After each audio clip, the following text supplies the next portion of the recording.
Other stories to start your morning, Broussard. Nice. Here we go. The Nets signed Jamal Crawford to a one-year deal yesterday. Remember, Brooklyn had 3 vacant roster spots after traveling to Orlando Tuesday with only 12 healthy players. Nick, start with you. The last game Jamal Crawford played and he scored 51 points. How many points do you think he averages when the NBA picks up again?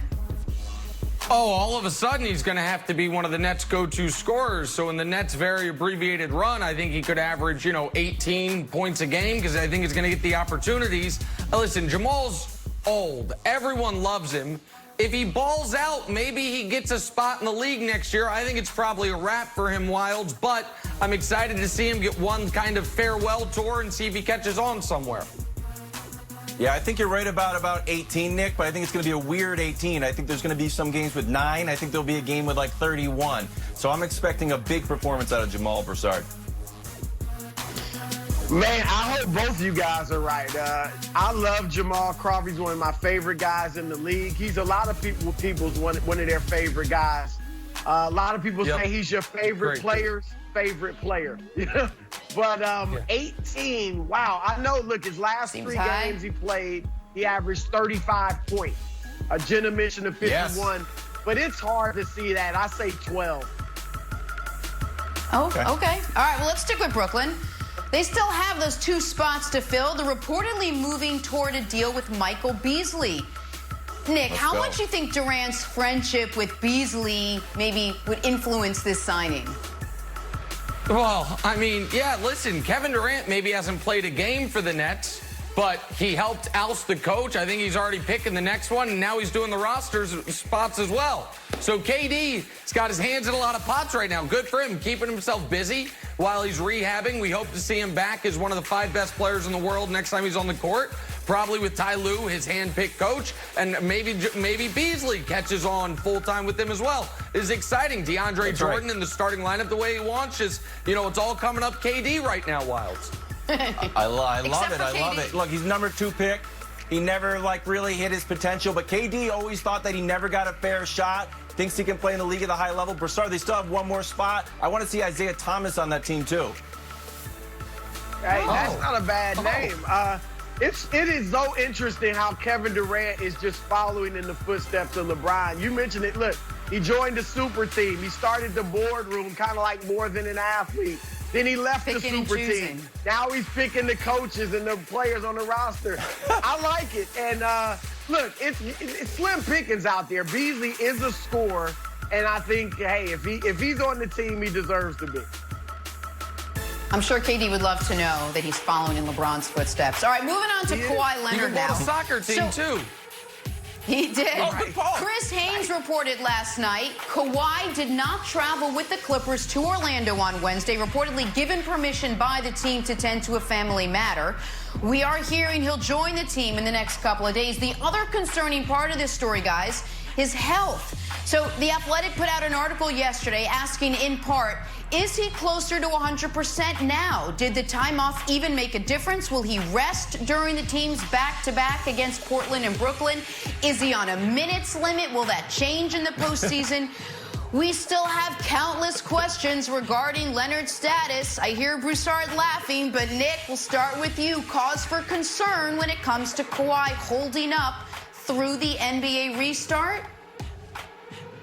Of course. This is one of the biggest concerns in the NBA, and it has been over the last 4 years. The last time Kawhi Leonard made it through a season injury-free, without massive load management, without laboring at the end of the year, Barack Obama was the president of the United States. It's been that long. And last year, despite the fact that he sat out 25% of the games, Broussard, after his brilliant, all-time, out-of-this-world playoff series against the Sixers, where he averaged 35, 10, and 4, 40 minutes a night, was the best player on the court, and hit the game-winning shot. What did we see in the next 2 rounds? Every other game, he was laboring. Every other game, it was a quad. Every other game, you weren't sure what you were quite going to be able to get out of him minutes-wise and athletically, because he has a condition. I don't even know if it's an injury. It's a condition, I guess.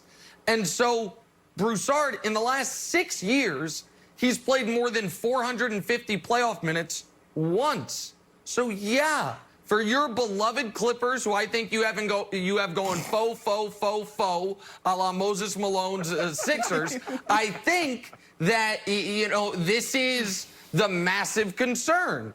I mean, they said in the Athletic article, Broussard, we don't know if he's going to play the back-to-back. I do. I know he's not going to play the back-to-back. I can tell you that right now. And so, yeah, Chris, this is the biggest concern for your anointed champion Clippers. First of all, let me clear up some fake news. I am more of a Lakers fan than a Clippers fan. More of a LeBron fan. Would never know it, Broussard. Wouldn't know it. Unlike people on this show who will remain nameless, I pick with my head, not my heart. So I have picked the wow. Oh, shots fired. I'm a huge Clippers fan. But I will look, there's no denying that Kawhi's health is always a concern. Everything I'm hearing is that he's fine and that he's healthy, that he's been working hard. And also, look, let's remember, he does move to the beat of his own drum. In Toronto, he obviously had his medical guy. He sat out a lot of games. With the Clippers, he has his own medical guy. So I'm not shocked that he's traveling on his own. He's kind of done that. But Nick is right in that there's some type of degenerative condition with that knee. I was saying, a few weeks ago that I expected him to probably have load management for these 8 regular season games. I mean, he may play 7, he may play 6. I'd be shocked if he played all 8. He probably will sit that back-to-back. But when it's playoff time, I do think he'll be there to play. There could be a game or two where he's laboring, to use Nick's word. But the bottom line is when the dude plays, he produces. So if he can be the Kawhi he was in the regular season, even the Kawhi he was last year in the playoffs, despite the knee bothering him a little bit, then the Clippers should be in pretty good shape.